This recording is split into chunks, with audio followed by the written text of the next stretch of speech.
graphene tubes and a graphene battery that can be half the size but hold the same milliamps as a lithium ion battery. Heard about this, yeah.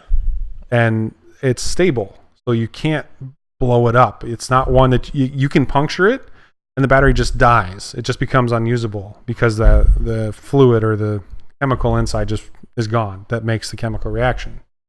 Just gone. For these ones, as you've seen if you go watch YouTube videos, when you puncture a lithium-ion battery, it is extremely dangerous. Straight fire. And the only reason I have a grander scale of knowing how dangerous these batteries are is actually racing RC cars. There's a reason I went out and actually bought ammo crates to store my batteries in, because if one explodes, I don't want to burn down my house, burn down my car. That the ammo crate will get hot, it'll let it burn, but it'll contain the fire. So seeing these, and they melt aluminum chassis and an entire vehicle of plastic parts, they literally just melts them in a matter of minutes because of how energetic. Yeah, there's a lot of energy stored in those batteries. That's the whole point, is you store energy in those batteries. So I had to say, Samsung, yes, you did something wrong. They're not the only ones, though. Batteries do blow up. There are many photos on the internet of iPhones that blow up in the same time. I don't know if Apple's got better PR people that handle it in a better situation. Samsung did just have one of their executives get arrested for embezzlement and taking bribes. Who knows? So, off the soapbox now. Back to new technology. So, Samsung 8. The big thing is also MWC ended this last week and last weekend. So what's MWC?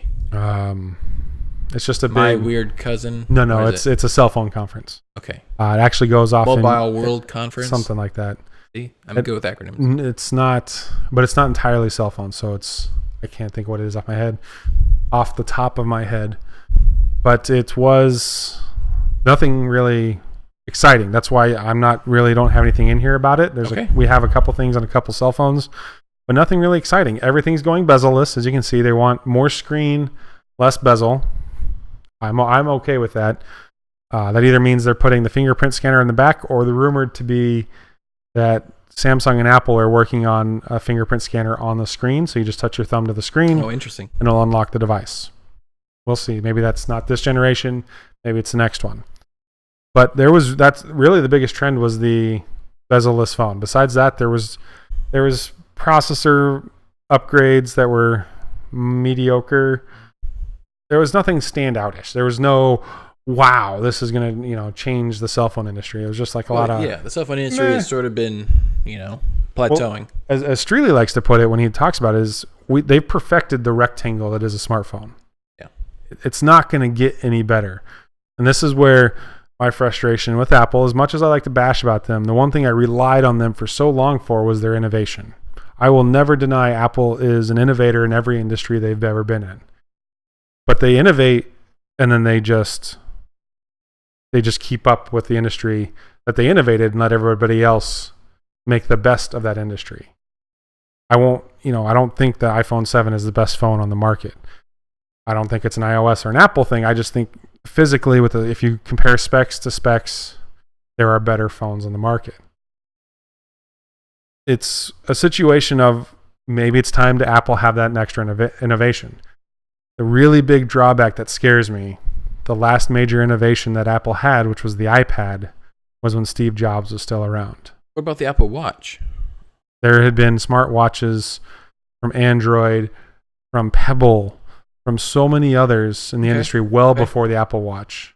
They were just catching up to the industry at that point. Apple Pencil, Wacom has been doing it for decades. There has been nothing innovative in an industry since the iPad. Right. I'll go with that. I'll... So, please, Apple, Johnny Ives, man, get your stuff going, get the fluids going, because let's face it, Tim Cook's not going to do it. He's not going to come up with the next big idea. He's a great businessman. He's not an innovator. He's not a product imagineer. So we need something. I'm looking for those, flexible OLED, just put it right in a scroll format, like, old Greek. Here's your screen. It's funny you say that. Put it in my pocket. Actually, before MWC, everybody was hoping to see something. Samsung actually had prototypes of that. It was a big rectangular box that, when closed, it was just a phone. Hold it up to your ear. You can make calls that just look like you were holding a square stick. Sure. But then when somebody called, you pull out the scroll, and you have, in essence, a tablet, like an 8-inch screen tablet. But it's for the flexible OLED. Yeah. And they also, Samsung's got many prototypes and stuff out there in the world of the foldable phones. That's everybody's thinking the next trend is you can take a screen and fold it in half. So I can, in essence, have a flip phone or take this phone and make it half the size now. Folding it in half. So, but is that an innovation though? That's just another design change in my eyes. The iPhone was taking what were mediocre smartphones at the time with BlackBerry and Trio, and combining your iPod you're waiting and for your the camera. hologram watch. I don't know what I'm waiting for. Up comes Princess Leia, and I can talk to her about maybe. Here's the Death Star plans. See, that's the problem. Is I don't know. I don't know what I want. I don't know what I need. I don't know what is the next big thing. Well, a lot of times these devices come from science fiction. It's true. The tricorder, the data pads, the cell phones, the wireless communicators. But yet the biggest piece of technology in our lifetime, smartphone, was never in any future movie ever. Not even Star Trek, not Back to the Future, not anything we know. This is the one that has escaped all of those, which is not a bad thing. That's great. Somebody was able to come up with this on their own. Mm-hmm. But Star Trek only had the comms, and then they would carry around their little tablet to see things. And with Back to the Future, they still all had landlines. Look at Back to the Future 2. They were more into the video conferencing in Marty's future home. That's right. And still using fax machines. Saying fax machine, yeah, you're fired. So, it's I don't know what I want. I really don't. Like, I guess I'm not the innovator. I'm not the one that's going to think it up. But the companies I used to rely to do that are also letting me down. Right. So you'll know what you want when you see it. Yeah. Yeah. Like this next feature is cool, but all you're doing is just keeping on improving of something we've already got. Yeah. Which incremental changes. I do like the design though. It's very smart. So what is this? This is Oppo's 5X, I believe. It is 5X, yep. But the reason they call it the 5X is it's a dual camera. That's the other big trend that came out of the conference this year. Everybody's putting on dual cameras. This is an optical zoom, not a digital zoom. Correct. So for those of you that are big camera buffs, it's an optical zoom 5X. So what you're seeing here is this is the standard camera that we all love and use. But then this one, what they did is they mounted it sideways, but what that allows it to do, to have an actual optical zoom, the lenses can move. So there's an actual moving mechanism that allows an optical zoom in a camera, which is pretty cool. Yeah, no other phone has that. And that's not true. There's been ones. There was a Motorola that did it. There was, I believe, even a Nokia that did it back in the day. Optical zooms? They did it on a much smaller scale, and we still had like 3 megapixel cameras. I thought it was all that digital zoom. No, there were cameras that have done this. Not as pretty as this though. This one this got rewards for being the best camera phone at the conference. Design? No, just for best camera phone. Oh, okay. So good for them. You can get creative and maybe some phones, instead of it just being this much that you use for a zoom, you could go the full length and get maybe a 30 times zoom. Yeah. Stuff like that. Especially since if you want to start using it for videography, as an example, the video camera I have coming to replace this webcam we're using has 32 times optical zoom. So, if you're a big videographer, that's kind of the industry standard, is about 30 to 40 times optical zoom. What if you can give me 30 times optical zoom on a video camera on the phone? Maybe officially get rid of medium to low high-end quality camcorders, and maybe we're getting close to a point of them almost keeping up with DSLRs. I mean, that's always debatable. Don't get me wrong, photographers. I know it's a big say. Yeah. But they're getting close. They're not there yet, and I won't say that you can replace them yet. But these are becoming better than the pocket cameras we had. Yes, they're better than any point and shoot you can pull out of a pocket. But I will argue we are one breakthrough away of these being almost on the level of a DSLR. Now, yes, I won't be able to get all the different lenses I can get in a DSLR. I won't have all the manual focus and everything else that a DSLR needs. So that's where I think the DSLR will always win. It will always be better. But from a simple basic lens on a DSLR to a smartphone camera, I bet there would be very small differences that a common person would note the difference on. Sure, you're layman. Yeah. So, yeah, All fun right. times. On to something, yeah. This one was a little interesting. I don't know how to feel about this one. This is kind of a depressing thing, but also a good thing at the same time. Yeah, so take note, those of you internet interlopers there. Facebook is working on algorithms to basically detect signs that may indicate suicide. Recently, there was a live stream of a girl down in Florida, I believe, who hung herself. Yeah, who live streamed her own suicide. And that was a big impetus toward these algorithms. Facebook has been sort of noticing this and trying to keep track of it, not knowing what to do. And what they're doing now is they're developing algorithms to sort of identify, I'm feeling sad, I'm feeling lonely, I'm so sorry, this is goodbye, or comments saying, is everything okay? They're trying to sort of flag these sort of red code words, red flag code words. And what they're doing is they're not alerting friends and family.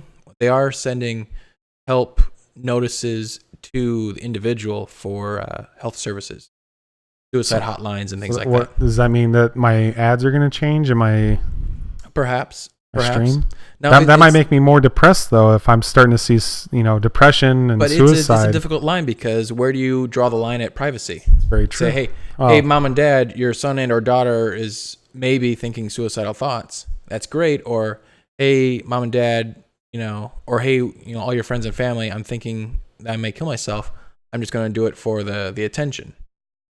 There's a lot of different ways this can go. Some of them good, some of them bad, but at least they're looking at the problem and they're trying to find a solution. So good. I'm entirely on board with this, but I sadly don't see Facebook winning this due to the massive contracts you sign and your actual privacy agreements you do sign, that the information on your account that you don't share publicly doesn't get shared. Yeah. Now, yes, if you're posting all these videos publicly and out into the world, maybe it's Facebook and keeps these popping up on your friends and family at the top of their timeline. Like, hey, somebody's got a problem here. Well, one of the things they mentioned, I was reading an article from the BBC. They said Facebook's faced with a dilemma of if someone is going to live stream suicide, do we allow it to broadcast or do we not? Do you not because it's graphic in nature, or do you allow it in hopes that they can get talked off the ledge? I would say that would fall under just broadcasting rules in general, that it's not allowed to be filmed. But they're the ones, it's their material they're broadcasting out. So the supplier, the provider, Facebook, has to make that decision for them. Now, I would, argue as an example, Twitch. Code of conduct sort of deal.